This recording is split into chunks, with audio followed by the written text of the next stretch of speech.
Diqqat, tezkor yangilik.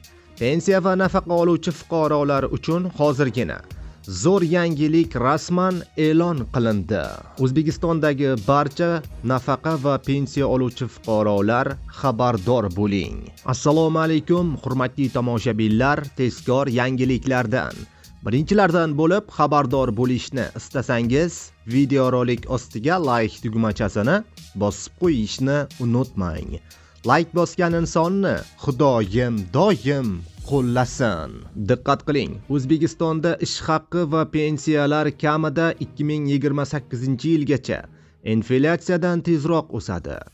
2028-yilgacha O'zbekistonda budjet tashkilotlari xodimlarining ish haqqi, pensiyalar, stipendiyalar va nafaqalar miqdori yillik inflyatsiya darajasidan yuqori miqdorda oshirib boriladi.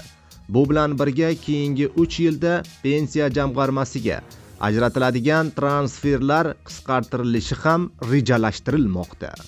O'zbekiston budjet tashkilotlari xodimlarining ish haqqi, pensiyalar, stipendiyalar va nafaqalar miqdorini yillik inflyatsiya darajasidan yuqori miqdorda oshirib boradi.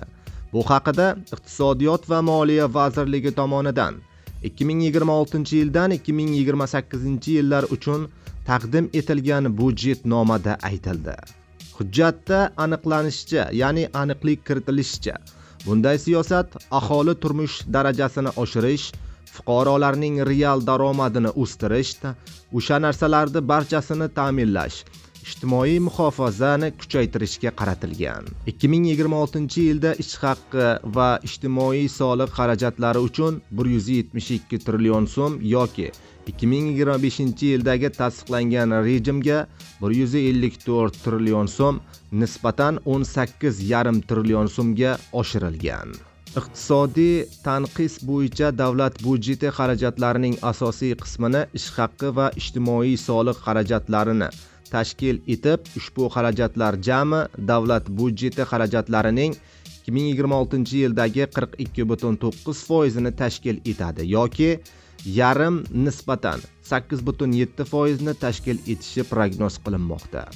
Bu yil ushbu xarajatlar jami davlat budjeti xarajatlarining 44% yoki yaytemni nisbatan 9,5% tashkil etishi prognoz qilinmoqda. Shu bilan birga davlat pensiya ta'minoti tizimini isloh qilish orqali pensiya jamg'armasiga respublika budjetidan ajratiladigan transferlarning o'sish sur'atlarini kamaytirish maqsad qilingan, deyilgan strategiyada.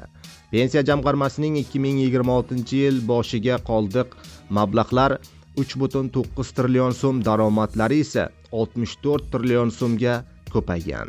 Jamg'arma taqchilligini ko'paytirish hamda pensiya va nafaqa oluvchilarning oldidagi majburiyatlarini o'z vaqtida moliyalashtirish uchun respublika budjetidan keyingi yilda 23 trillion so'mgacha transfer ajratilishi ko'zda tutilgan.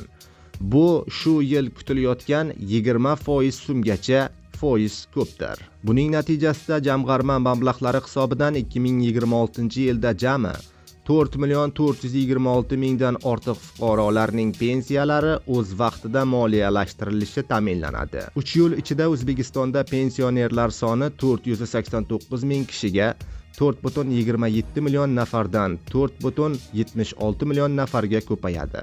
Har yili yangi pensiya tayinlanuvchilar soni 2025-yildagi 305,000 nafardan 2028-yilda 321,000 nafarga yetishi, ya'ni o'sishi kutilmoqda, deyiladi ma'lumotda.